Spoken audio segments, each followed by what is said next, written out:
일본의 미녀 배구 선수인 코가사리나 선수가 한국에 방문해 충격인데 한국은 어땠나요? 저희 선수들은 한국의 온천 문화가 일본 문화를 베낀 것이라 너무 분통해요. 부산에 있는 한 복합터미널 내부 늘씬한 골격을 가진 다부진 체격의 외국인 여성들이 방송국, 카메라와 함께 부산 복합터미널 내부를 서성이고 있습니다. 하지만 한 외국인 여성은 촬영을 그만하자며 당장 다시 일본으로 돌아가자는 소란을 피우기 시작하는데요. 촬영 PD조차 당황스러워하던 그때 갑자기 한 한국인 학생이 다가오더니 자신이 메고 있던 가방의 문을 열어 외국인 여성에게 건네줍니다. 가방의 내부를 확인한 외국인 여성은 눈이 휘둥그레지더니 옆에 있던 촬영 카메라까지 불러 세우는데요. 과연 일본의 여성 배구팀 소속 외국인들은 한국에서 무슨 일을 겪은 것일까요? 감동의 모든 것 애청자 여러분. 영상 시작 전 좋아요와 불우이웃을 위해 끝까지 시청 부탁드립니다. 안녕하세요. 저는 일본에서 국가대표 여성 배구팀 소속으로 활동하고 있는 코가 사리나라고 합니다. 아직 정형화되어 있는 배구팀이 없는 일본에서는 제가 소속되어 있는 국가대표 배구팀이 사실상 1군 선수풀로 통하고 있는데요. 직장인들이 국가대표 선수로 활동하는 특수한 상황이어서 그런지 한 달에 한 번씩 몇몇 방송국들에서는 저희의 훈련 생활을 촬영하고 싶다며 곤란한 요청을 하기도 합니다. 그런데 얼마 전 한 방송사에서는 한국 여행의 경비를 전액 지원해 줄 테니 저희 팀 소속 전체 인원이 한국에서 훈련을 하며 여행을 즐기는 모습의 촬영을 요청해 왔는데요.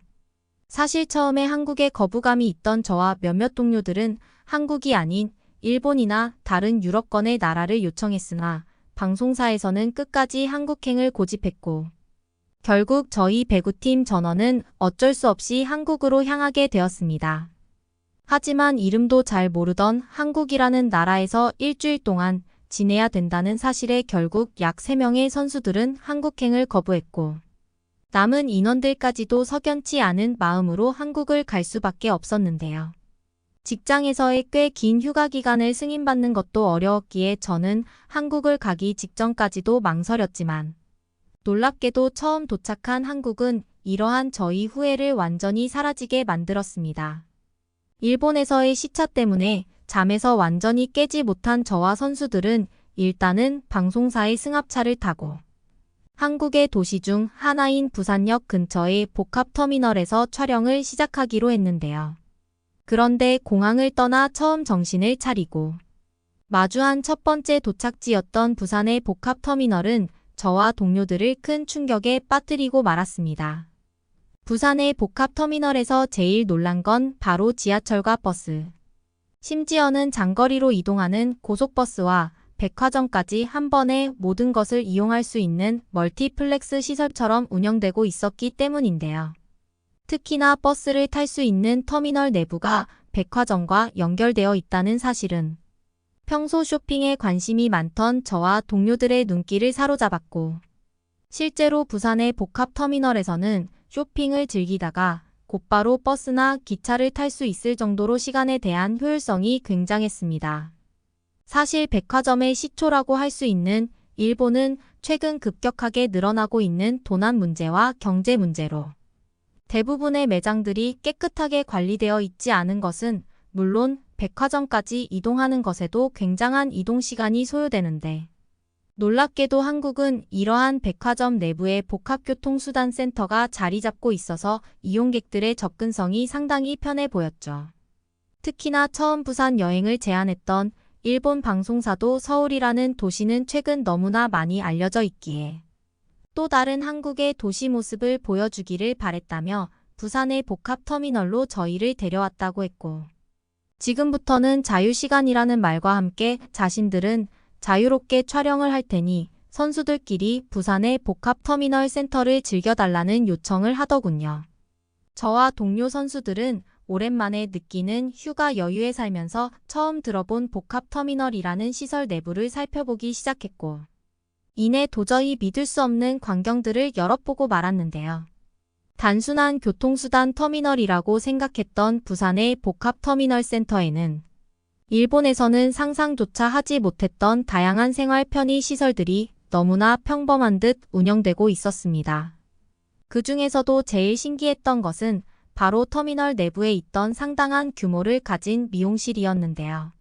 사실 한국인들에게는 터미널 내부에서 이러한 고급 미용실이 운영되고 있는 것이 그저 별것 아닐 수 있겠으나 미용실이라는 시설 자체가 굉장히 귀한 일본에서 살아오던 저에게는 이러한 한국 터미널의 미용실이 꿈만 같은 공간처럼 느껴졌습니다. 실제로 일본에서도 일반적인 미용실이 있기는 하지만 최근에는 물가가 급격하게 치솟으며 도심 중심 미용실은 대부분 사라졌을 뿐 아니라 머리를 한번 가꾸기라도 하려면 일본 지방 도시로 무려 2시간이 넘게 이동을 해서 미용실 시술을 받아야만 했는데 한국은 이와는 전혀 다른 상황이었죠. 놀랍게도 고속버스 터미널 내부의 미용실은 손에 버스 티켓을 들고 있는 한국인 분들을 꽤 많이 마주할 수 있었고 실제로 그들 대부분은 버스를 기다리는 여유 시간에 평화롭게 미용실의 관리를 받고 있었습니다. 일본에서처럼 머리라도 한번 가꾸려면 무려 하루라는 시간을 날려야 하는 상황과 다르게 한국은 그저 버스를 기다리며 남는 시간에 헤어 시술을 받을 수 있었죠. 버스와 기차 심지어는 백화점까지 이용할 수 있는 터미널 내부에서 헤어샵 관리까지 받을 수 있다니. 평소 꾸미는 것에 관심이 많던 저와 동료들에게는 놀라움의 연속이었고 실제로 몇몇 선수들은 자신들은 미용실에서 머리를 하는 촬영을 해보겠다며 뜬금없이 미용실 안으로 들어가고 말았습니다. 일반적으로 일본에서는 이러한 터미널이라는 시설 자체가 없을 뿐더러 그저 길거리의 평범한 표지판에서 무료하게 버스를 기다려야 하는 것이 현실인데 한국은 매우 크고 쾌적한 시설에 이러한 교통수단 출발지가 한 번에 모여 있었고 그래서 그런지 미용실과 같은 생활 편의시설도 당연스럽게 생긴 듯 보였습니다. 특히나 이해할 수 없었던 한국만의 문화는 터미널 내부의 수많은 유동인구. 승객들이 미용실 내부로 들어와 돈을 훔쳐가지 않았다는 사실인데요. 실제로 일본에서는 길거리에 있는 바버샵이나 미용실을 들어가 현금 금고를 털어가는 전문적인 집단이 있을 정도로 최근 미용실 관련 도난 문제가 극성인데 충격적이게도 한국은 대부분 생활 편의시설들이 카드로 결제를 할 수 있었고 그래서 그런지 일본의 미용실처럼 투박한 대형 금고가 전혀 보이지 않았습니다. 한국인들 그 누구도 미용실로 몰래 들어와 고가의 미용실 용품들을 훔쳐가려는 모습조차 볼 수 없었고 이때부터 저와 몇몇 선수들은 오히려 한국이 일본보다 훨씬 선진국인데 그동안 우리가 잘 모르고 있었던 것이 아니냐며 호들갑을 떨기 시작했어요. 일본의 칙칙한 버스 터미널 시설과 달리 한국은 너무나 밝고 쾌적해서 마치 영화에 나오는 것 같은 궁전처럼 느껴지기 시작했고 저희의 촬영을 도와주던 촬영팀도 한국의 복합 터미널의 내부가 이렇게 크고 쾌적한 줄은 몰랐다면서 감탄하며 촬영을 이어가더군요. 미용실로 빠진 몇몇 선수들을 제외하고 남은 선수들과 저는 터미널 내부의 고속버스를 타는 곳을 경험해보자며 그곳으로 향했고 고속버스 터미널로 향하면서도 굉장히 신기한 시설들을 많이 마주칠 수 있었습니다. 일단 터미널 내부에 전체적으로 설치되어 있던 디지털 전광판 시스템과 바닥에 디지털 표지판은 저와 같은 외국인들을 위한 맞춤길 안내 서비스인지 몇 초간의 간격을 두고 영어로 모든 길의 안내를 자동으로 도와주고 있었고 이러한 편리한 시스템은 모든 것이 느리고 불편한 일본에서의 삶과 전혀 다른 삶이었죠. 하지만 한국인들은 이미 모든 길을 알고 있고 그것에 익숙한 듯 그 누구도 저희처럼 바닥을 보며 이동을 하지는 않았고 저는 그러한 한국인들의 모습을 보며 그동안 한국인들이 얼마나 효율적이고 편리한 삶을 살고 있었는지 가늠조차 되지가 않았습니다. 그렇게 약 3분 정도 걸으니 엄청난 수의 버스들이 모여있는 고속버스 터미널 입구에 도착했고 저는 그곳에서 굉장히 이상한 광경을 다시 한번 마주할 수 있었는데요. 신기하게도 터미널에 정차되어 있던 대형 버스 앞에는 고가의 택배 물품으로 보이는 물건 상자들이 수십 개가 쌓여 있었고 저는 처음에 도대체 저게 무슨 상황인지 이해가 되지 않았습니다. 상식적으로 생각했을 때 저렇게 큰 물품 상자들을 직접 들고 버스에 타는 사람들은 거의 없을 것 같았고 저는 도저히 참을 수 없는 궁금증에 버스를 기다리고 있던 한 한국인 여성분에게 버스 앞의 상자들은 대체 무엇이냐며 휴대폰 번역기로 질문을 건넸는데요. 그런데 돌아온 한국인 여성분의 대답은 상당한 충격이면서도 의외였습니다. 기본적인 영어 소통이 가능한 듯 한국인 여성분은 버스 앞의 대형 박스들은 승객들의 것이 아닌 오늘 안에 빠르게 물품을 받아야 하는 고속버스 택배를 신청한 사람들의 물품이라며 놀라운 설명을 이어나갔고 저와 동료들은 처음에 그 설명이 이해가 되지 않았어요.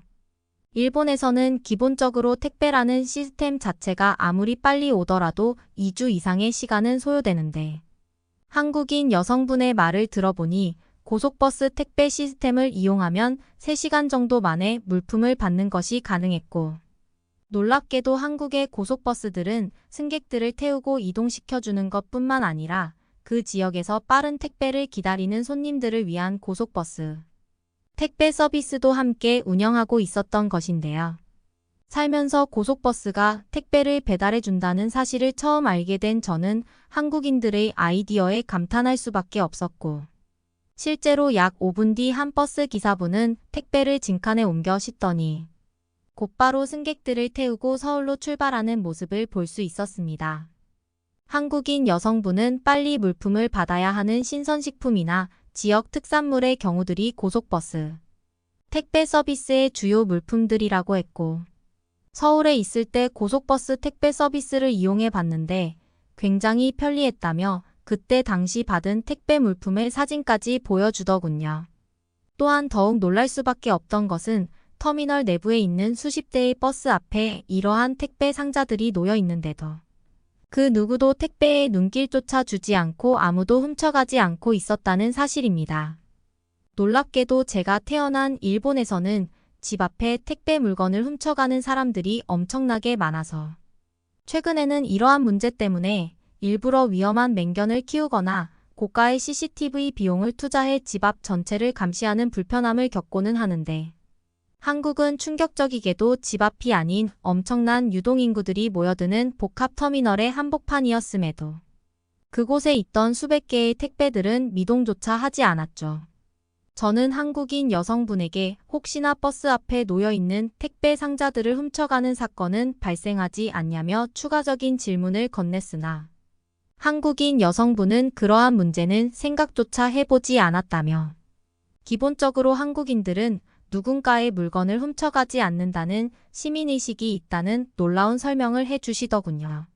상식적으로 생각해봐도 주인 없는 택배 상자가 터미널 한복판에 있으면 한 번쯤은 훔쳐갈 만도 한데 아무래도 한국인들은 일본인들과 생각 자체가 다른 것 같았고 저는 바로 그때 한국이 일본보다 더욱 선진국으로 느껴지는 이유가 이러한 높은 시민의식이 있었기에 가능했다는 것을 깨닫고 말았습니다. 실제로 더욱 신기했던 것은 버스 앞에 택배 상자들이 흐트러져 있자 그것을 본 한국인 학생들이 자진해서 택배를 일렬로 쌓아 정리하는 장면을 볼 수 있었고 저는 바로 이러한 모습이 선진국에 거주하는 사람들의 의식 수준이라는 것을 뼈저리게 느낄 수 있었는데요. 모든 것이 불편하고 느린 일본과 달리 한국은 단 하루밖에 겪지 않았지만 모든 것이 편리함 그 자체였고 저는 왜 방송사에서 한국으로의 여행을 끝까지 고집했는지 완벽히 이해하게 되었습니다. 그런데 바로 그 순간 한 동료 선수가 갑자기 이상한 시설을 발견했다면서 날뛰기 시작했는데요. 다른 선수들과 함께 도착한 그곳에는 놀랍게도 터미널 내부의 온천을 즐길 수 있는 목욕탕과 비슷한 시설이 보였습니다. 저희를 따라온 방송사 분들은 눈앞에 있는 것이 한국에서 찜질방이라고 불리는 인기 많은 스파 시설이라며 즉각적인 이용을 권했고 저는 살면서 처음 한국의 찜질방을 이용하게 되었는데요. 사실 처음에는 목욕탕이라는 설명에 단순히 샤워할 수 있는 시설이라고 생각했으나 그 내부는 너무나 다른 장면이 펼쳐져 있었습니다. 전체적으로 찜질방 내부는 바닥이 너무나 따뜻했는데 방송사에서는 한국의 온돌에 대한 느낌을 말해달라며 한국에서는 바닥이 따뜻한 이러한 난방 시스템이 온돌이라는 설명을 해주더군요. 처음 겪은 온돌은 항상 겨울만 되면 한파에 떨어야 하는 일본과는 전혀 다른 느낌이었고, 이상하게도 발바닥부터 몸이 따뜻한 게 느껴지니 온몸이 따뜻한 것처럼 느껴졌습니다. 그리고 한국에 와서 처음 세신이라는 것을 보고 나서 충격을 받았는데요. 사람들이 알몸으로 누워서 잠이 들었는지 미동조차 없었는데 몸에서 지우개 가루가 계속 떨어지고 있었습니다. 그때 저는 저 사람을 살려야겠다고 마음먹었어요. 그렇게 가까이 다가갔더니 그녀의 몸은 이미 빨갛게 달아올랐고 그녀는 기절한 것처럼 보였어요. 그렇게 세신사분에게 이분의 몸 상태가 이상하다며 빨리 구조대에 연락을 해야 될 것 같다고 소리쳤죠. 하지만 그때였어요. 누워있던 아주머니가 나는 괜찮으니 걱정 말라고 하시더라고요. 그때 알았습니다. 그녀의 표정이 매우 편안하고 천국에 가 있는 사람 같았다는 것을요. 제가 오해하고 소리쳤던 것이 괜시리 미안해서 빠르게 사과하고 저는 탕 속으로 몸을 숨겼죠. 또한 놀랍게도 찜질방 내부에는 목욕시설뿐만 아니라 컴퓨터를 이용할 수 있는 PC방, 심지어는 식사를 할 수 있는 식당과 엄청나게 비싼 안마의자들이 모여있는 휴식시설까지 운영되고 있었는데요. 사실상 일본에서는 목욕탕이라는 시설 자체가 거의 없을 뿐만 아니라 물의 수질이 너무 좋지 않아서 이러한 시설을 운영하는 것 자체가 불가능한데 한국의 물은 어찌나 깨끗한지 상당히 많은 종류의 온천수까지 이용해 볼 수 있었고 온몸에 피로가 풀리며 좋은 향이 나는 한국의 찜질 온천탕은 평소 근육통을 앓던 저와 선수들에게 인기 만점이었죠. 한국의 찜질방 내부에는 수십 명의 사람들이 통로 한복판에 앉아 여유를 즐기고 있었고 저는 많은 사람들이 모여 있는데도 바닥에 먼지 하나 없고 모두가 조용히 시민의식을 지키는 모습에 굉장히 의아했습니다. 만약 일본이었다면 이미 모두가 다른 사람의 자동차 열쇠나 휴대폰을 훔쳐가려고 했을 텐데 한국인들은 아무런 거리낌 없이 물품을 놔두고 식사를 하고 오거나 한국의 전통 음료인 시케를 마시는 모습을 볼 수 있었고 저와 동료들은 이러한 한국인들의 모습에 놀라운 탄성이 터져 나왔죠. 일본 방송사에서는 이미 사전 협의를 마친 듯 찜질방 내부를 자유롭게 이용하라며 저희를 안내해 주었고 저와 동료들은 제일 궁금했던 찜질방의 컴퓨터 이용시설로 가보았는데요. 사실 일본에서는 대부분의 사람들이 상당히 가난해서 컴퓨터 보급률이 아직도 현저히 낮은데 한국은 이러한 찜질방에서마저 무료로 컴퓨터를 이용할 수 있었고 심지어 저희와 같은 직장인들의 편의를 위한 것인지 문서를 출력할 수 있는 고가의 복합기까지 무료 설치가 되어 있었습니다. 심지어 찜질방에서 이용하는 모든 결제들은 신기하게도 카드가 아닌 입구에서 나눠준 디지털 팔찌로 모든 결제가 한 번에 가능했고 이는 굉장히 편리했는데요. 일본에서는 아직도 낡은 가게들이 많아 오직 현금만 받는 곳이 많은데 한국은 이미 그러한 수준은 가볍게 뛰어넘어 버린 듯 모든 결제의 이용이 편리하도록 팔찌 하나로 결제를 할 수 있는 시스템을 찜질방 전체 시설에 적용시킨 상태였고 이를 처음 경험한 저와 선수들은 한국인들의 신경 쓸 것이 없는 편리한 디지털 인프라의 삶이 부럽기도 했습니다. 또한 온돌방이라는 곳에서 가만히 앉아서 땀을 빼니 몸이 너무나 가벼워진 것 같았고 평소 배구 훈련 때문에 뭉쳐있던 근육들이 풀리는 느낌마저 들었는데요. 일본 방송사에서는 SNS 계정에 저희의 한국 찜질방 촬영본을 짧게 올렸는데 상당히 인기가 좋다면서 기뻐했고 저와 선수들도 숨겨져 있던 선진국의 나라 한국을 알려야겠다는 이상한 사명감이 생기며 한국에 감사한 마음이 들기도 했습니다. 그 후 부산에서의 시간을 거쳐 서울과 부산을 경험한 저희 배구팀은 놀랍게도 서울에 있는 한 배구팀과의 훈련 일정도 잡게 되면서 약 2개월 뒤 공동의 훈련을 계획하게 되었는데요. 최근 한국의 배구 훈련 방식이 굉장히 효율적이라는 업계 평가가 있었기에 저와 선수들은 한국에서의 여행에서 정말 많은 것을 배워갈 수 있었고 지금도 2개월 뒤 한국에서의 공동훈련 날짜만을 기다리고 있습니다. 아직도 종종 추운 날이면 한국의 찜질방이 생각나기도 하기에 저는 오늘도 그러한 찜질방과 편리한 삶을 누릴 수 있는 한국인들이 그저 부러울 따름이네요. 그러면 다음 사연으로 넘어가겠습니다. 한국에 간다고? 한국에 가면 나을 수 있대? 인터넷에서 요즘 좋아졌다는 글들이 정말 많아. 말도 안 되는 소리 하지 마. 그런 거를 한다고 낫는 게 말이나 돼? 안녕하세요. 저는 모니카입니다. 전 캐나다 밴쿠버에서 지내고 있었는데요. 건강이 좋지 않아서 한국에 방문하게 되었습니다. 어떤 기사 때문에 한국에서 치료를 받으면 희망이 생긴다는 이야기를 들었기 때문이었는데요. 그래서 얼마 전에 남편과 다투었습니다. 저희는 결혼한 지 얼마 되지 않은 신혼부부인데 제가 출산 후 급격히 건강이 안 좋아졌기 때문에 서로 많이 다투고 신경질적이었습니다. 그래서 얼마 전에 다투기도 했었죠. 이 모든 것이 시작된 서울에 도착한 순간으로 돌아가 보겠습니다. 북적이는 도시. 지구에 떨어진 별처럼 반짝이는 불빛. 잠들지 않는 도시의 밤거리는 소리를 상상해 보세요. 신비로우면서도 활기찬 도시 바로 서울이 바로 여러분을 위한 도시입니다. 인천공항에 처음 발을 내딛었을 때 설렘과 걱정이 뒤섞인 감정을 느꼈습니다. 서울은 수년간 저를 괴롭혀온 자가면 역질환의 치료법을 찾을 수 있는 마지막 희망이었기 때문입니다. 캐나다에서는 온갖 방법을 다 써봤지만 효과가 없었습니다. 그래서 저는 집에서 반나절이나 떨어진 낯선 도시에서 해답을 찾고 있었습니다. 서울에서 가장 먼저 눈에 들어온 것은 서울의 에너지였습니다.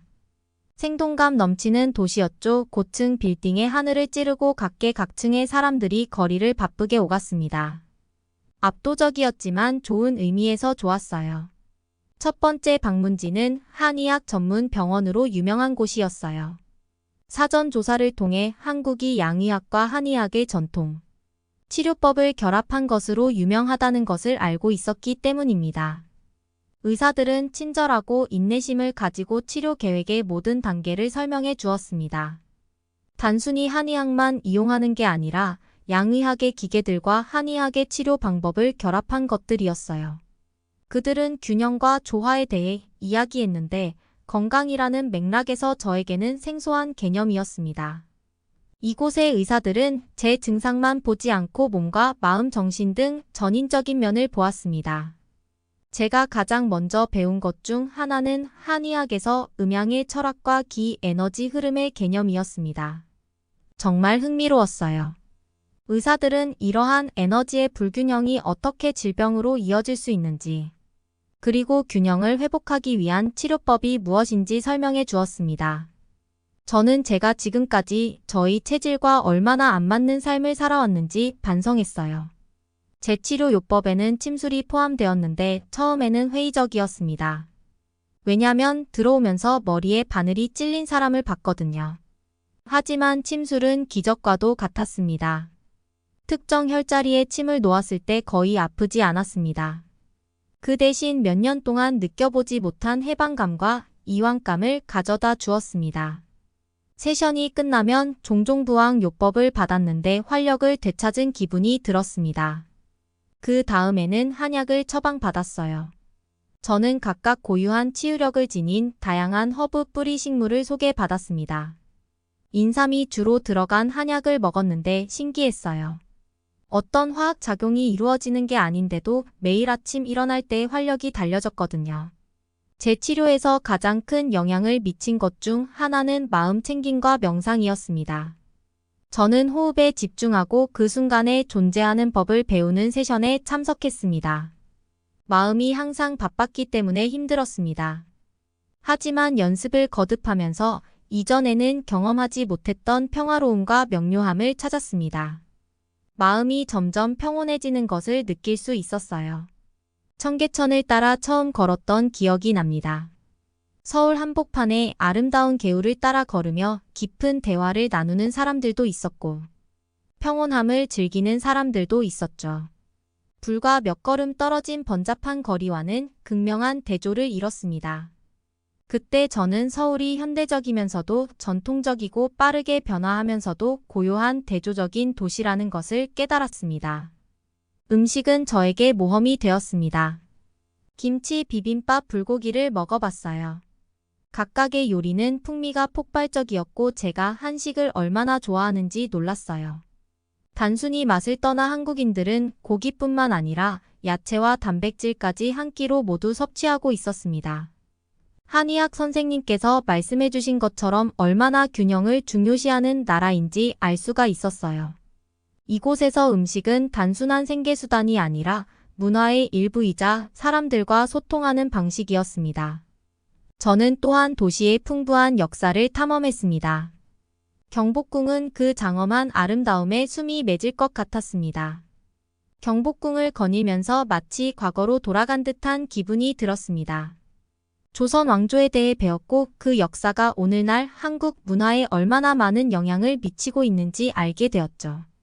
하루가 일주일이 되고 몇 주가 지나면서 저는 서울과 사랑에 빠지게 되었습니다.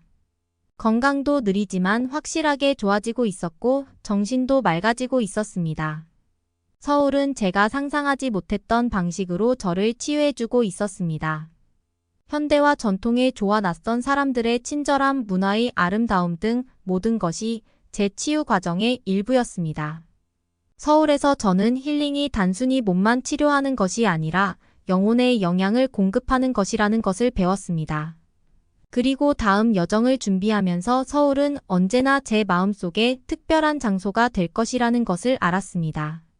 치료를 통해 건강이 개선되는 것을 느끼기 시작했습니다. 끊임없는 피로가 서서히 새로운 에너지로 바뀌고 있었습니다.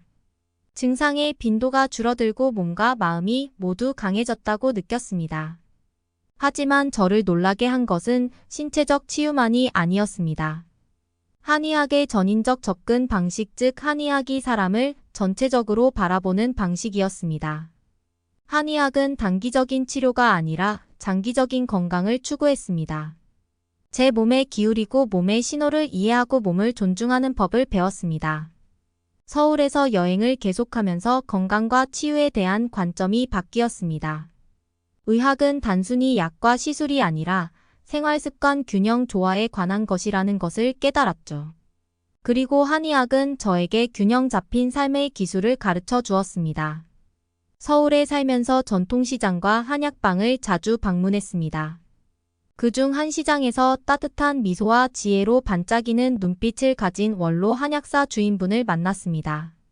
그는 저에게 다양한 한국 전통 치료법을 소개하고 자신의 삶과 자신이 도왔던 사람들에 대한 이야기를 들려주었습니다. 또한 치유에 있어 정서적 교감과 연민을 강조하는 한국의 정이라는 개념에 대해서도 알려주었습니다. 그는 마음과 감정이 병의 근원이고 믿었습니다. 우리는 종종 자연과 인간 사이의 조화의 중요성과 현대 생활이 때때로 이러한 균형을 깨뜨리는 방식에 대해 이야기를 나누었습니다. 특히 어느 날 한약방 주인분과 북한산 국립공원을 산책하던 날이 기억에 남습니다. 우거진 숲 사이를 걸으며 여러 식물을 가리키며 약효에 대해 설명해 주셨죠. 자연 한가운데에 있는 살아있는 약국이었습니다. 그는 자연을 존중하는 것의 중요성과 자연이 우리에게 주는 혜택에 대해 이야기했습니다. 저는 이 도시 한가운데서 이렇게 자연을 경험하게끔 해준 서울의 감사함을 느꼈어요. 우리의 우정은 차분한 허브차 한 잔을 마시며 시작되었습니다. 제가 향기로운 차를 마시면서 김 원장은 한의학의 원리에 대해 이야기해주곤 했습니다. 그는 기 에너지의 개념과 그것이 몸을 통해 어떻게 흐르는지에 대해 소개했습니다.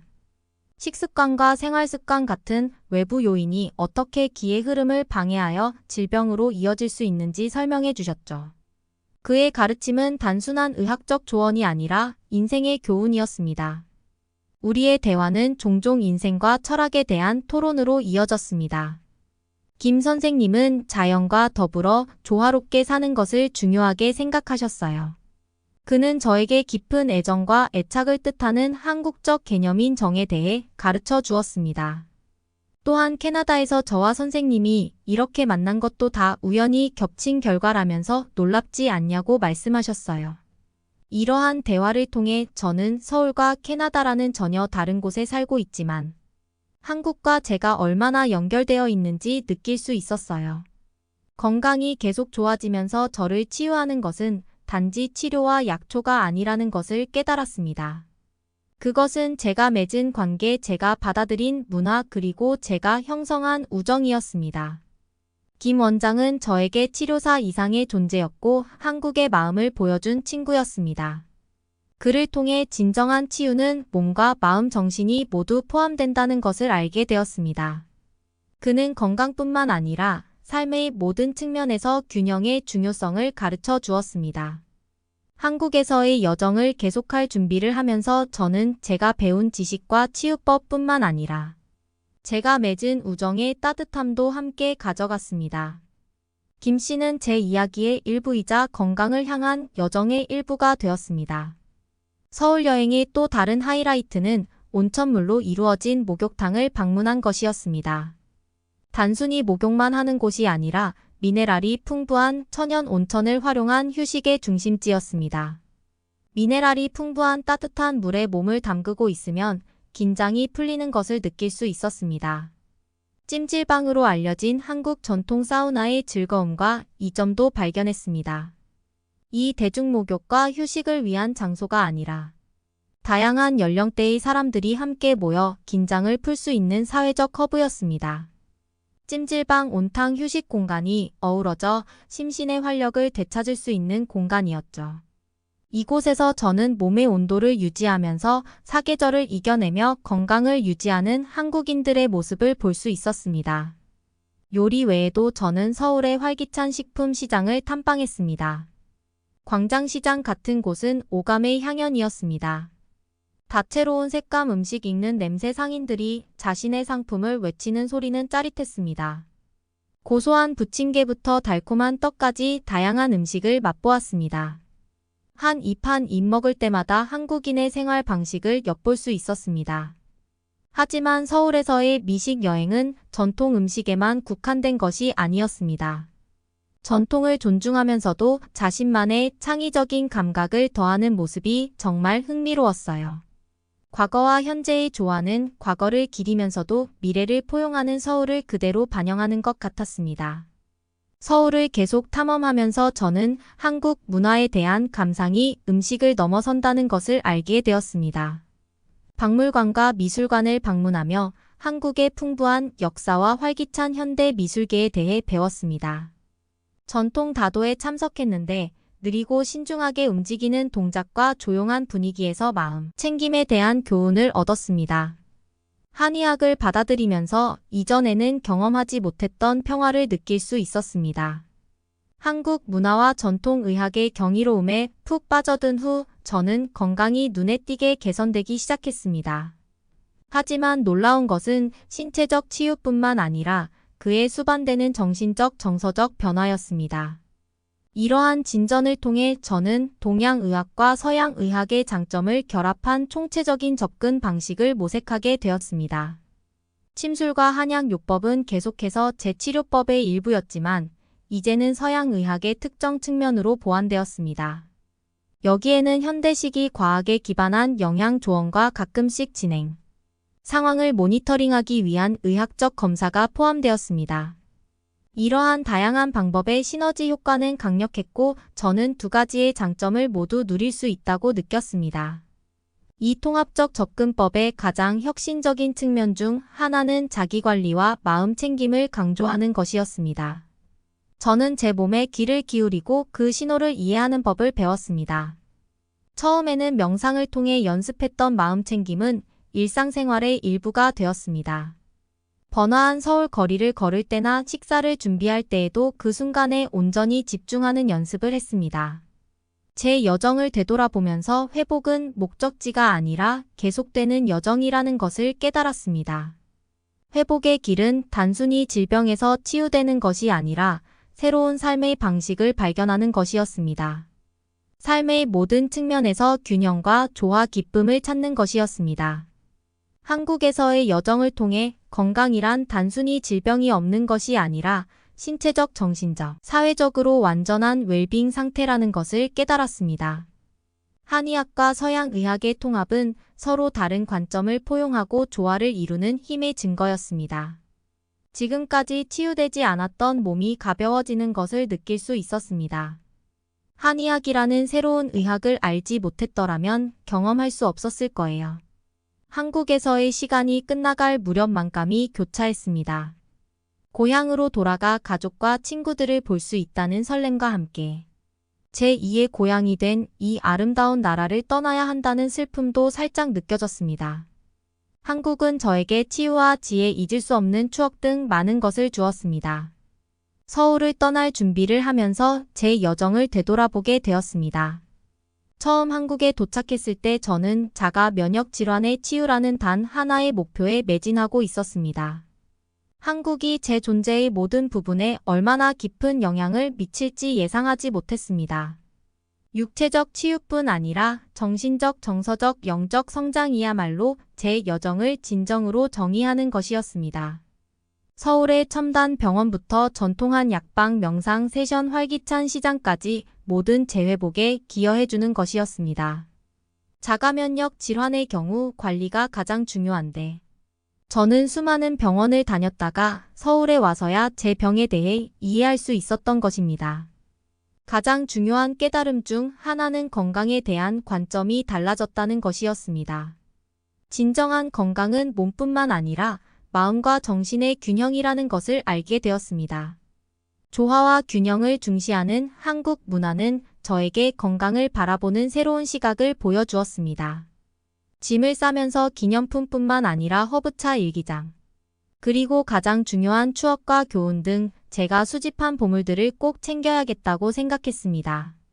제 마음과 머릿속에 묻어둔 한국의 한 조각을 가지고 돌아가는 것이었습니다. 캐나다로 돌아가는 여정은 성찰의 시간이었습니다.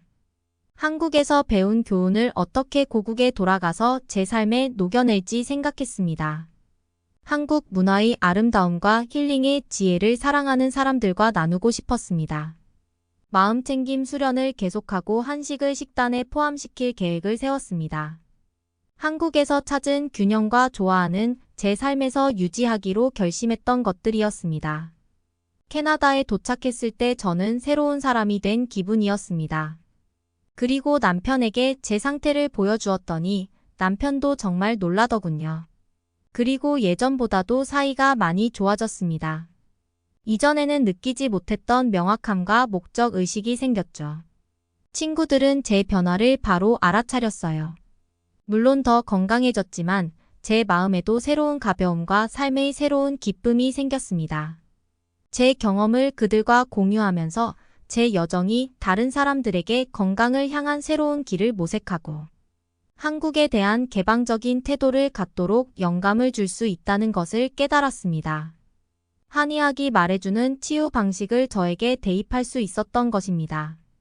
한국에서의 여정은 또한 나눔을 실천하고 싶은 열망을 불러일으켰습니다. 저는 제가 배운 한국과 명상법을 공유하는 소규모 커뮤니티 그룹을 시작했습니다. 제 일상에서 한국의 정신을 살리고 한국이 제게 가져다준 기쁨과 건강을 전파하는 방법이었습니다. 돌이켜보면 한국으로의 여정은 단순한 치유를 위한 여정이 아니라 변화의 여정이었습니다. 회복 탄력성 문화 교류의 힘, 전인적 건강의 중요성에 대해 배웠습니다. 한국은 제 몸만 치유한 것이 아니라 영혼까지 치유해 주었습니다. 서울 시내 길거리에서 프랑스에서 온 여학생이 교통사고가 날 뻔했습니다. 운전자는 잔뜩 화가 났고 외국인 여학생은 이럴 수는 없다는 듯이 머리를 부여잡고 부정하고 있는데요. 착실히 거리를 건너던 사람들이 외국인 여학생 옆으로 차분하게 걸어옵니다. 도대체 이 여성을 두렵게 했던 것은 무엇일까요? 안녕하세요.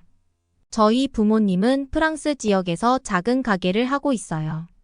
부유하진 않은 집안이지만 부모님은 다행히 교육열이 강하신 분들이었고 저를 의과대학에 보내주셨어요. 저는 의과대학에 다니면서도 결국에는 프랑스에 정착해야 하니까 방학 때마다 여행을 많이 다녔는데요. 그러다가 방학 때만 하는 교환 학생 프로그램을 신청하게 되었어요. 프랑스보다는 사계절이 뚜렷한 일본에 가고 싶었는데 아니 글쎄 이번 학기에는 일본 교환 학생이 없다고 하는 거예요. 학기가 새로 시작되면 어떻게 될지 몰라서 저는 어떻게든 아시아 지역에 가보겠다는 일념으로 한국이라는 나라의 교환학생을 신청하게 되었어요. 그런데 교환학생을 신청하면서 깜짝 놀랐어요. 제가 가는 시립대학뿐만 아니라 서울에만 20개가 넘는 대학이 있었어요. 세계의 선두주자라고 생각하는 파리만 해도 대학이 10개가 안 되는데 왜 이렇게 서울에는 선택지가 많지라는 생각을 했어요. 교환 학생을 신청하면서 가장 놀랐던 점이 있어요. 답장이 1시간이면 모두 와 있더라고요. 심지어 저는 프랑스어로 메일을 보내는 건데도 말이에요. 오히려 지금 다니고 있는 프랑스 대학이 서류 떼주는 시간이 더 오래 걸렸어요. 서울에 도착해서 인천공항에 웅장함에 놀랐어요. 지하철을 타려고 하는데 저는 그렇게 깨끗한 지하철은 처음 봤어요. 저는 프랑스 사람인지라 아무래도 미국에 자주 가봤었거든요.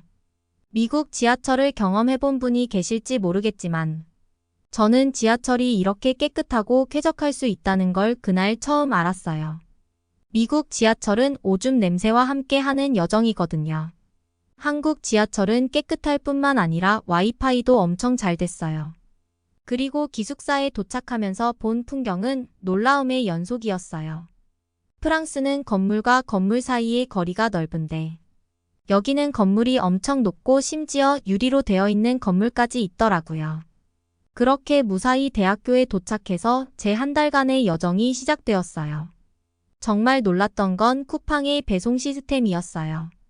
제가 먹고 싶은 거나 당장 필요한 게 있으면 다음날 바로 문 앞에 생필품이 놓여 있었어요. 프랑스에서는 이건 상상도 못할 일이거든요. 아니 근데 물류센터가 집 바로 옆에 있는 것도 아니고 이게 어떻게 가능한 일이죠. 이거 말고도 한국 사람들은 세상에서 제일 잘 노는 사람들일 거예요.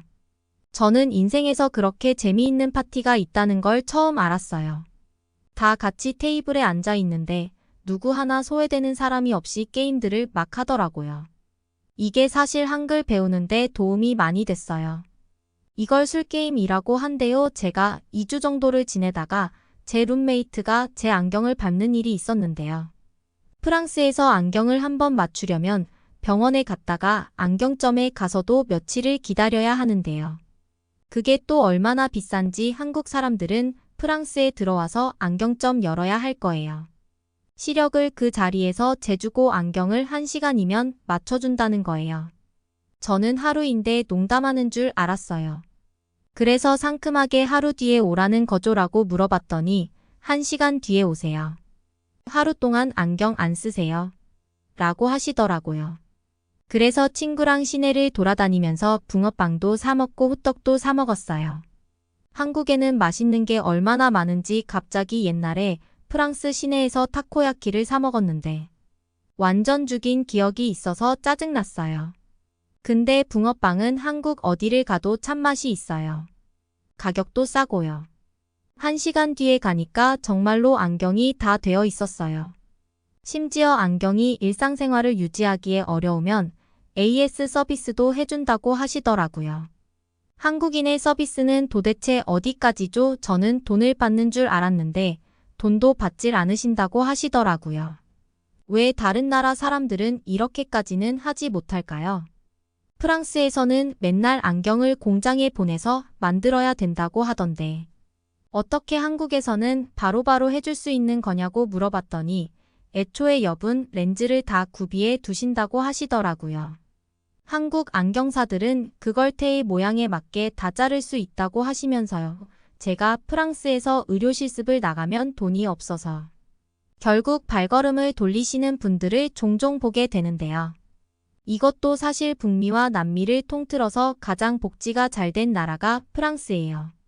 그런데 한국에서 제가 어느 날 배가 너무 아파서 병원에 가게 될 일이 생겼어요. 저는 외국인이고 비용이 너무 걱정이 됐었는데요.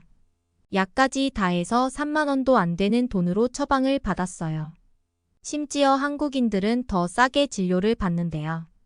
평소에 건강보험이라는 비용을 미리 내두어서 그걸 진짜 아플 때 이용할 수가 있는 거예요. 미래 의사로서 여기에 있는 간호사와 의사들은 정말 사명감이 투철하고 환자들을 돈 생각하지 않고 진심으로 돌볼 수 있겠다는 생각에 부러웠어요. 영상통화로 엄마한테 사실 아팠다가 약을 먹고 나았다고 말했더니 외국에 보내놓고 걱정됐는데 잘 살고 있는 것 같다며 눈물을 흘리시더라고요. 그리고 부러워하셨어요. 심지어 저는 한국에서 머리색도 바꾸고 파마도 했어요. 프랑스에서 미용실은 머리를 자르는 것만 해도 5만 원 정도는 써야 하거든요. 근데 한국 친구들을 보니까 두세 달에 한 번씩은 미용실에 가는 거예요. 심지어 머리만 자르는 게 아니라 파마도 하고 한국인인데 노란색으로 탈색도 하더라고요. 저는 그냥 한국인들은 다 돈이 많나 봐 하고 부러워하고 있었는데 친구들이 같이 가자고 하더라고요. 알고 보니 염색에 웨이브를 넣어도 10만 원이면 해결이 되는 거예요. 너무 행복했어요. 시간이 지나고 보니까 제가 일본에 가고 싶었던 적이 있었나라는 생각이 들더라고요. 한국은 이렇게 많은 문화생활을 합리적인 가격에 즐길 수 있다는 사실이 행복했습니다. 유학을 결심하는 것은 저에게 결코 작은 일이 아니었습니다. 프랑스에서 자라면서 세상은 너무나 거대해 보였고 저는 그저 큰 꿈을 가진 작은 마을 아이였어요. 부모님의 가게는 오랫동안 저희 전부였습니다.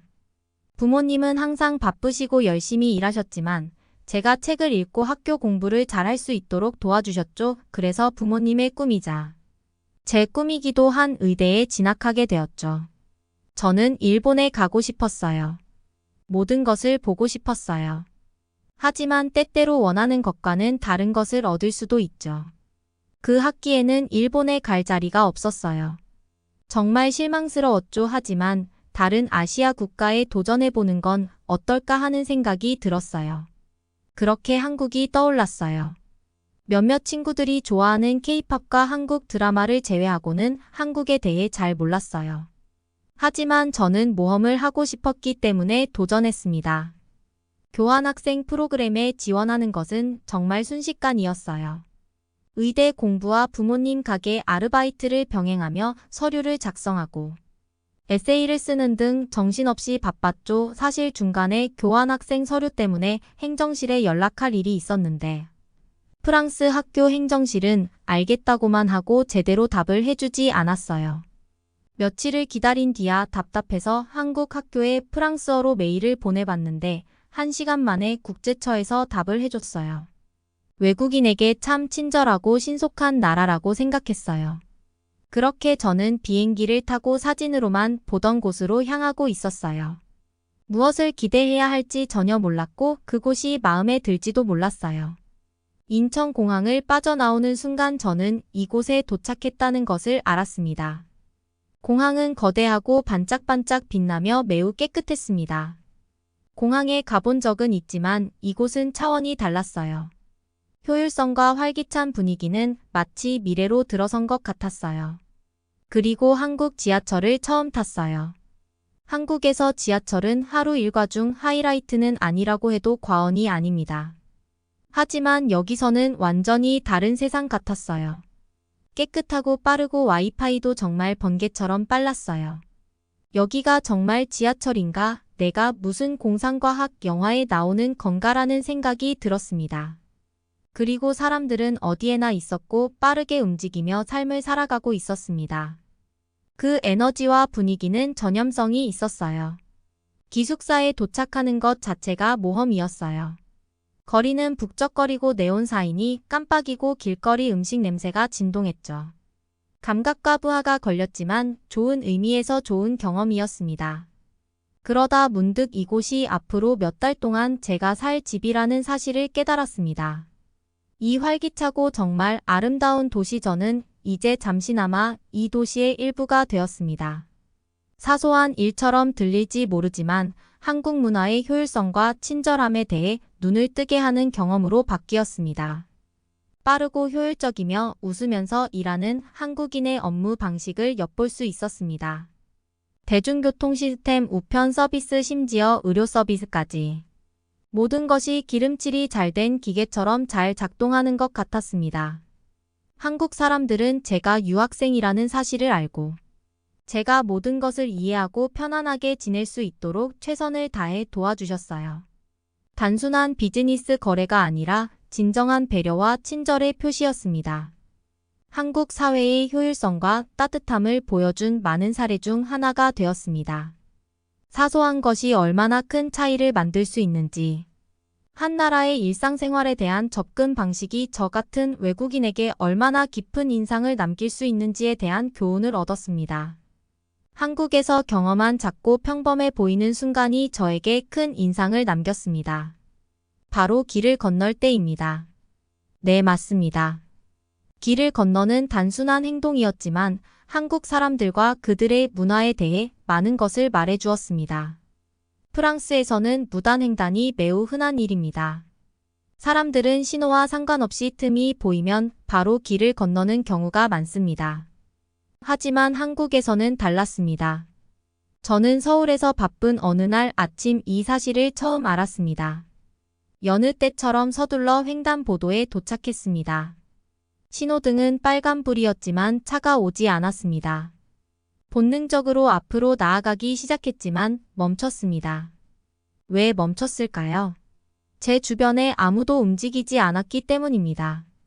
이게 당연한 거라고 생각한다면 당신은 한국 사람이에요. 프랑스에서는 사람 운동 그 다음으로 운전하는 사람이라는 우스갯소리가 있을 정도예요. 그 정도로 사람들이 무단횡단을 일삼습니다.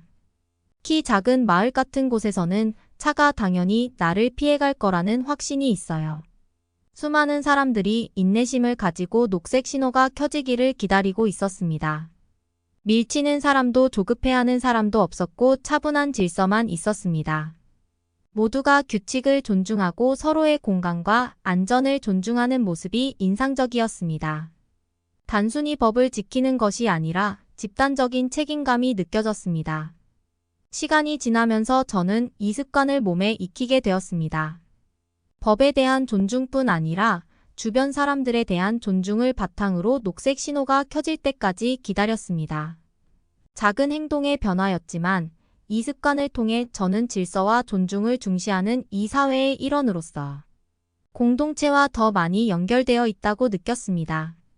길을 건너는 이 단순한 행동은 개인의 행동이 사회 전체의 조화와 기능에 어떻게 기여하는지에 대한 더 큰 그림을 매일 상기시켜 주었습니다. 나 자신을 넘어서는 생각 더 큰 무언가의 일부가 되는 것의 중요성에 대한 교훈을 얻었습니다. 한국에서 더 많은 시간을 보내면서 저에게 깊은 감동을 준 것 중 하나는 식사 문화였습니다. 외식 물가가 저렴한 편에 너무나 다양한 음식들이 있어서 프랑스에서 평생 먹었던 음식보다 2개월 동안 교환학생을 와서 먹은 음식이 더 가짓수가 많을 정도였어요. 또 프랑스에는 길거리 음식이 별로 없는데 한국은 어딜 가도 다양한 간식을 사 먹을 수 있어서 좋았어요. 한국 사람들이 얼마나 먹을거리에 진심인지를 알 수 있었어요. 또 하나 인상 깊었던 점은 음식과 음식을 준비하는 사람들에 대한 존중이었습니다. 한국에는 잘 먹겠습니다 라는 말이 있습니다. 식사 전에 음식과 음식 준비에 수고한 분들에게 감사하는 마음을 표현하기 위해 하는 말입니다. 이 간단한 말 속에는 먹는 행위에 대한 감사와 존경, 마음가짐 등 많은 것이 담겨 있습니다. 사소해 보일 수도 있지만 제게는 한국 사회의 강력한 반영이었습니다. 규율과 공동체에 대한 존중, 뿌리 깊은 질서 의식을 보여주었습니다. 이러한 공동체적 존중과 질서의 사례를 점점 더 많이 접하면서 이것이 한국 사회의 근간이라는 것을 깨달았습니다. 혼자 사는 것이 아니라 함께 사는 것이 중요하다는 것을 깨달았습니다. 이러한 깨달음은 제 한국 생활에 큰 변화를 가져다 준 많은 것들 중 하나였습니다. 때때로 가장 심오한 교훈은 가장 단순한 행동에서 나온다는 것을 알게 되었습니다. 한국에서 길을 건너는 것은 단순히 한쪽에서 다른 쪽으로 이동하는 것이 아니라 서로 배려하고 존중하며 조화롭게 살아가는 공동체의 일원이 되는 것이었습니다. 처음 며칠은 새로운 경험의 연속이었어요. 발음할 수 없는 음식도 먹어보고 셀 수 없을 만큼 길을 잃기도 하고 세계 각지에서 온 사람들을 만났죠. 마치 꿈속에서 사는 것 같았고 매일 새롭고 흥미로운 일들이 벌어졌습니다. 서울은 프랑스와는 전혀 달랐고 바로 그 점이 놀라웠어요. 색다르고 새롭고 제게 꼭 필요한 곳이었죠. 제 모험은 이제 막 시작되었고 앞으로 어떤 일들이 펼쳐질지 기대가 되었습니다. 프랑스로 돌아가는 비행기에서 저는 그리움만을 가지고 있었어요. 한국에서의 이 즐거움을 프랑스로 돌아가서 잊어버릴 수 있을까? 하는 불안한 마음만 가지고 비행기에 올랐어요.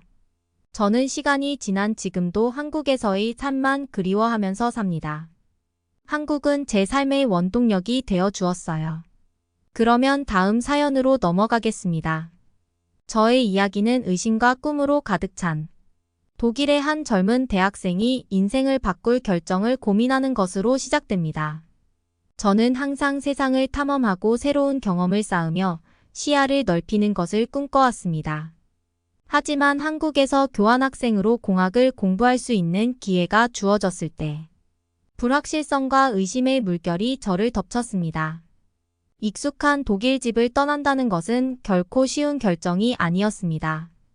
가족, 친구, 고국의 안락함으로부터 수천 마일 떨어진 곳에 있다는 생각에 저는 설렘과 두려움이 뒤섞인 감정을 느꼈습니다. 언어 장벽, 문화적 차이, 피할 수 없는 향수병 등 앞으로 닥쳐올 어려움을 감당할 수 있을지 궁금했습니다.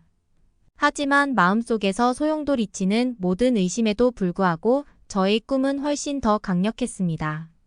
새로운 나라를 발견하고 다른 문화에 몰입하고 공학 교육에 대한 독특한 관점을 얻을 수 있다는 매력은 거부할 수 없는 유혹이었습니다. 장단점을 따져보던 저는 한국에서 자신을 기다리고 있을 모험을 상상하지 않을 수 없었습니다.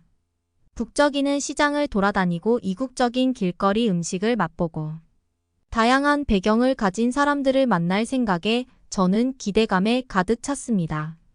머나먼 이국 땅의 그림 같은 풍경과 유적지를 탐험하는 자신의 모습을 상상했습니다. 의구심이 완전히 사라지지는 않았지만 저는 인생에서 가장 보람있는 경험은 종종 안락함의 경계 너머에 있다는 것을 알았고 지금이 바로 미지의 세계로 과감히 발을 내디딜 기회라는 것을 알았습니다. 한국으로 향하는 결정이 놀라운 경험, 우정, 개인적 성장의 세계로 향하는 문을 열어줄 줄은 미처 몰랐습니다. 그래서 이 용감한 여행자는 의심과 꿈이 뒤섞인 채 자신의 인생을 영원히 바꿀 모험을 떠날 준비를 하며 짐을 꾸리기 시작했습니다. 떠나기 전 며칠은 감정의 소용돌이에 휩싸였습니다. 가족들과 다시 만나기까지 몇 달이 걸릴 것을 알면서도 작별을 고해야 했습니다. 저희 친구들은 웃음과 눈물로 가득 찬 진심 어린 작별 파티를 열어 저의 여정이 잘 되기를 기원했습니다. 포옹과 악수는 저가 남겨두고 떠나야 할 삶과 앞으로의 불확실성을 상기시켜 주었습니다. 한국행 비행기에 몸을 싣는 순간 저희 가슴은 설렘과 불안으로 두근거렸습니다. 긴 비행 시간 동안 저의 마음을 흐리게 했던 의심이 다시 떠올랐습니다. 영어가 모국어가 아닌 나라에서 효과적으로 의사소통을 할 수 있을까? 너무 다른 문화의 관습과 전통에 적응할 수 있을까? 비행기가 인천공항에 착륙하는 순간 용감한 독일 학생의 가슴에 짜릿함이 밀려왔습니다.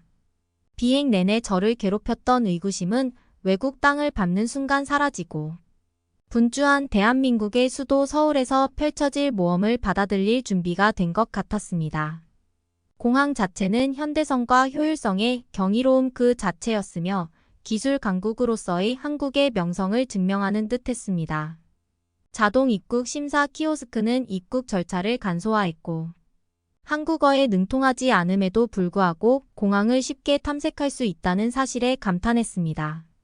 처음 택시를 타고 북적이는 서울의 거리를 달리는 것은 그 자체로 모험이었습니다.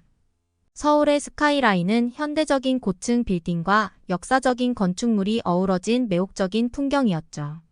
네온사인이 밤을 환하게 밝혔고 늦은 시간에도 거리는 활기로 가득했습니다.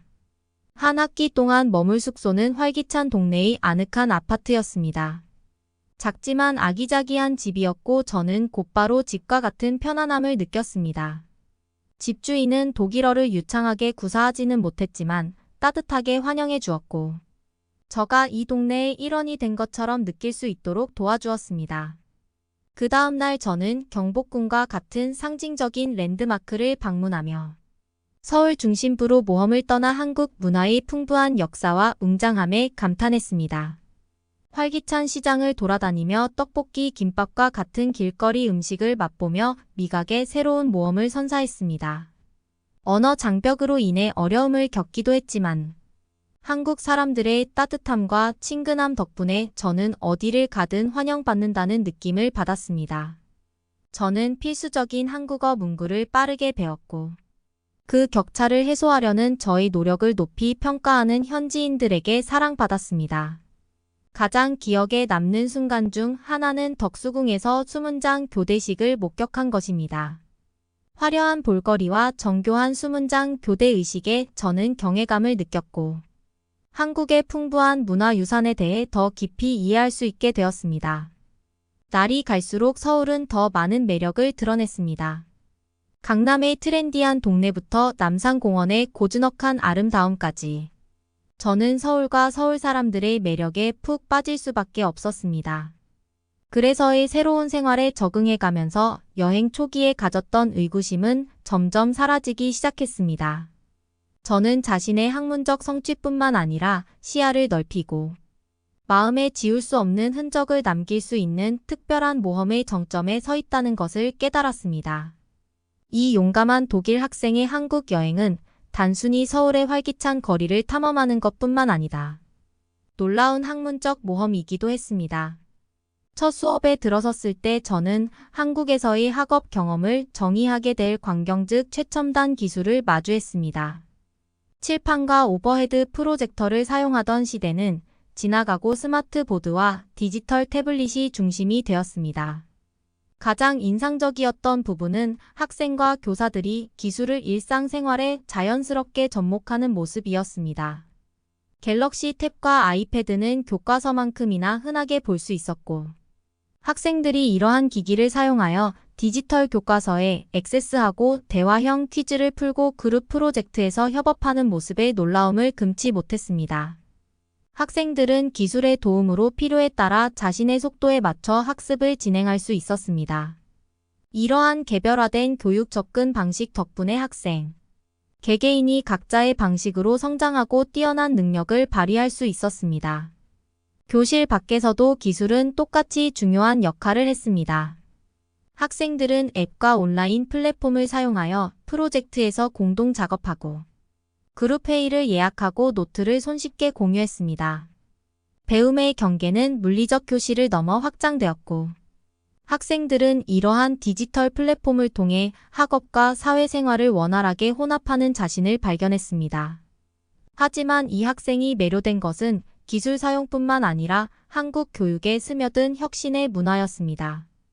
비판적 사고와 문제 해결 능력에 대한 강조는 과제와 시험의 구성 방식에서 분명하게 드러났습니다. 학생들은 창의적으로 사과하고 현실의 문제에 대한 혁신적인 해결책을 찾도록 장려받았습니다.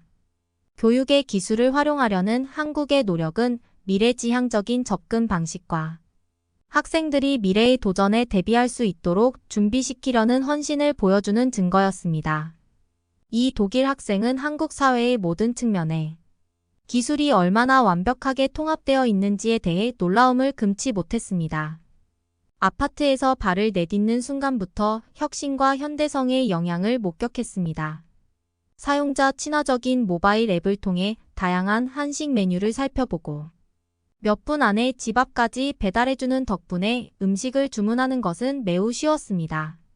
디지털 결제가 일반화되면서 현금은 거의 쓸모가 없어졌습니다. 한국은 작은 노점상에서도 스마트폰과 비접촉식 카드로 결제가 가능한 핀테크의 최첨단을 달리는 사회였습니다. 저를 매료시킨 놀라운 기술 중 하나는 대중교통 시스템이었습니다. 세련된 고속열차는 저를 단 몇 시간 만에 전국 각지로 데려다 주었고 주말 여행과 한국의 풍부한 문화유산 탐험을 더욱 쉽고 즐겁게 만들어 주었습니다. 모바일 앱의 도움으로 복잡한 지하철과 버스를 쉽게 이용할 수 있다는 사실에 저는 감탄을 금치 못했습니다. 한국의 쇼핑 경험도 기술에 의해 혁신적으로 변화했습니다. 저는 디지털 거울을 통해 가상으로 옷을 입어보고 구매할 수 있는 번화한 시장과 대형 쇼핑몰을 자주 방문했습니다. 이 학생은 한국을 계속 탐험하면서 기술이 일상 업무를 간소화할 뿐만 아니라 연결성을 강화하는 방식에 주목하지 않을 수 없었습니다. 소셜미디어와 메시징 앱은 커뮤니케이션의 필수 요소였으며 이를 통해 저는 고향에 있는 친구 및 가족들과 연락을 유지하고 동료 학생 및 현지인들과 새로운 우정을 쌓을 수 있었습니다. 학생이 흥미를 느낀 핵심 요소 중 하나는 지속적인 개선에 대한 한국의 확고한 의지였습니다. 한국 문화는 모든 노력에서 최고를 향한 노력을 강조합니다. 기술, 교육, 비즈니스 등 어떤 분야에서든 완벽을 추구하는 것이 원동력이었습니다. 저는 이러한 개선에 대한 헌신이 깊은 역사적 뿌리를 가지고 있다는 것을 알게 되었습니다. 한강의 기적이라 불리는 한국의 전후 복구와 빠른 경제 발전은 한국의 회복, 탄력성과 적응력을 증명하는 증거였습니다.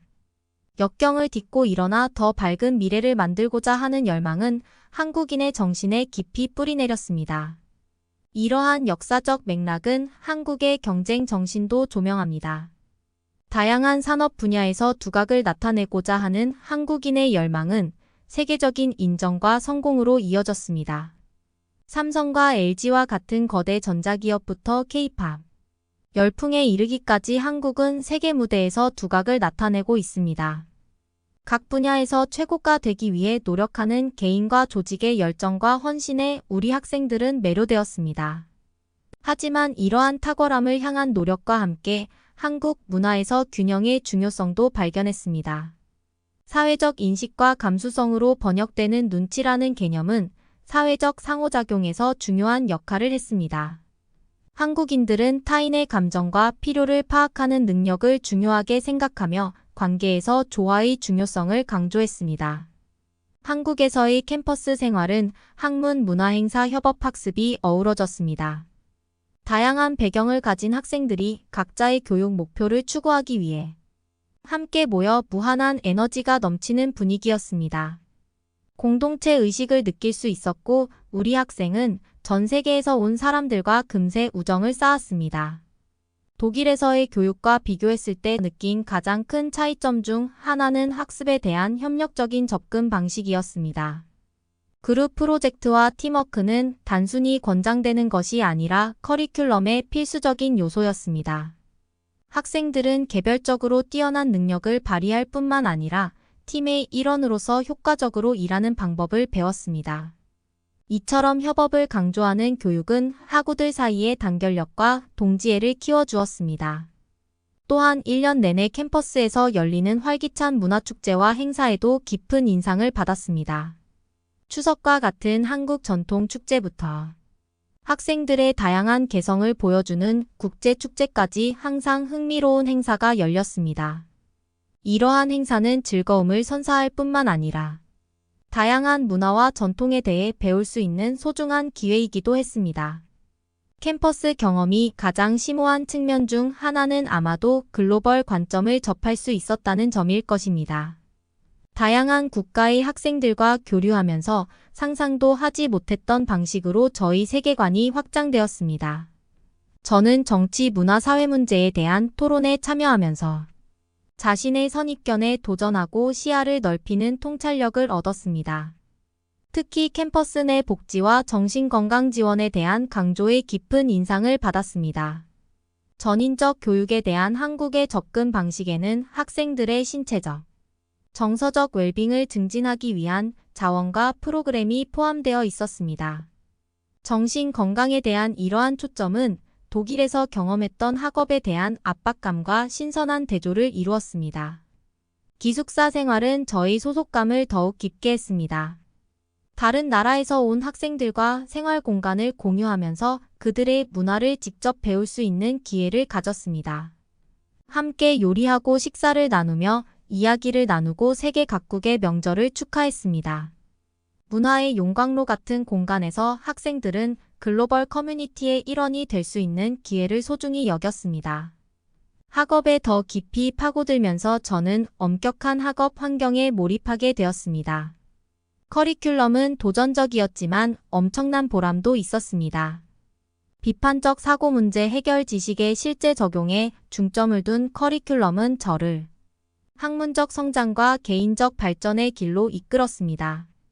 학생들을 위한 지원 시스템은 저가 이전에 경험한 것과는 달랐습니다. 교수들은 단순한 교육자가 아니라 학생들의 성공에 진정으로 관심을 갖는 멘토였습니다.